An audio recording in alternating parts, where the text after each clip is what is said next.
Ce premier vol, Londres-Kigali, devait être très symbolique. Mais les Rwandais l'ont attendu en vain. Il n'a jamais quitté la Grande-Bretagne. Dès mardi soir, le gouvernement rwandais a précisé qu'il n'était pas découragé et restait engagé dans ce partenariat entre les deux pays. Il veut y voir un bénéfice pour le Rwanda. Il ne faut pas oublier que les migrants, c'est des jeunes en général, entre 18 ans et 30 ans. Donc c'est un investissement en capital humain.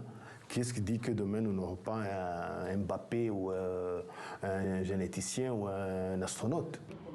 Tout était prêt côté rwandais et en particulier le Hope Hotel de Kigali qui devait héberger ses arrivants sur des fonds britanniques. Londres doit financer le partenariat d'accueil à hauteur de 140 millions d'euros. Ce mercredi, certains Rwandais y voient donc une perte économique. Le fait que ces migrants ne soient pas venus est une perte pour le pays et le grand public, car leurs moyens de subsistance nous auraient profité et nous aurions travaillé ensemble. Et maintenant, il est évident que c'est une perte. Rare voix dissonante au Rwanda, la politicienne d'opposition Victoire Ingabire rappelle pourtant les limites du pays. D'abord, les libertés sont limitées parce que le Rwanda, ce n'est pas un pays qui tolère des voix discordantes. Deuxième chose, c'est qu'en fait, ces réfugiés n'ont aucun futur au Rwanda. Le Rwanda, c'est un pays en voie de développement. Nous n'avons pas de travail comme le gouvernement rwandais promet.